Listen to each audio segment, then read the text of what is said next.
15 வருஷத்துக்கு மேலே என் ஏரியாவில் வாழ்ந்த லட்சுமி இப்போ நம்ம கூட இல்லை. வயது மூப்பு காரணமாக இறந்துட்டா. இவ வீட்டில் வளர்ந்தவ. கிருஷ்ணான்னு ஒருத்தர் அவரோட வீட்டில் வளர்த்துருந்தார். சில சூழ்நிலை காரணமாக அவங்க வேறு வீடு மாறினால இவ திருநாயாக்கப்பட்டா. கிட்டத்தட்ட ஒரு 5 to 6 வருஷமாக இவளுக்கு நான் சாப்பாடு போட்டுட்ருக்கேன். நைட்டு ஒரு நேரம் மட்டும் கறிசோறு போடுவேன். இந்த ஏரியாவில் இருக்க மக்கள் இவளை பார்த்தா ரொம்ப இறக்கப்படுவாங்க. ஏன்னா ரொம்ப தெரிஞ்ச ஒரு முகம்ல. அது மாதிரி ஒரு கால் அடிபட்டிருக்கும். இவளை நான் ஒரு 2 வருஷத்துக்கு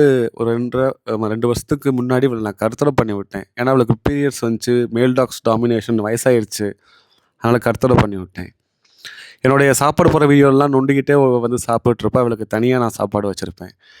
ஏன்னா மற்ற நாய்கள்லாம் இவளை ஏற்றுக்க மாட்டாங்க, விலகி போயிடுவாங்க. சில பேர் சண்டைக்கு வருவாங்க.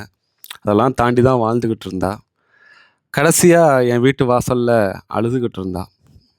நான் தூக்கி வீட்டுக்குள்ளே மேலே மாடியில் வச்சிட்டேன். வீட்டில் வேறு வேலை நடந்துகிட்டு இருந்துச்சு. கடந்த ஒரு 4 வேளை இவளுக்கு நான் ஊட்டி விட்டுருக்கேன். கடைசியாக அன்றைக்கி இறக்கும்போது என்னைய பார்த்துட்டு தான் அவள் மூச்சை விட்டா.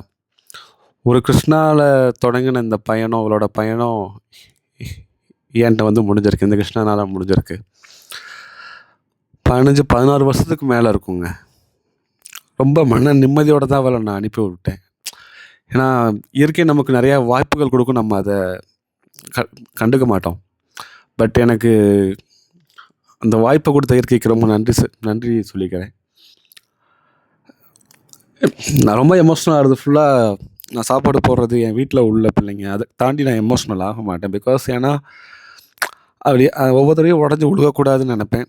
இப்போயும் உடைய மாட்டேன். பட்டு கொஞ்சம் குரலில் ஒரு மாதிரி இருக்குங்க. என்ன பண்ணுறது, பல வருஷங்கள் நான் டெய்லி பார்த்துட்ருக்கேன். இனிமேல் பார்க்க மாட்டேங்கும் போது கஷ்டமாக தான் இருக்குது. நல்லபடியாக அடக்கம் பண்ணியாச்சு, பால் ஊற்றியாச்சு. ஓகேங்க, அவ்வளோதான்.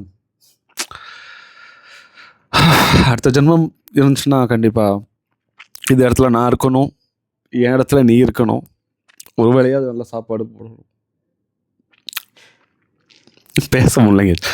சரி, வச்சிட்றேங்க. ஓகே, நன்றி.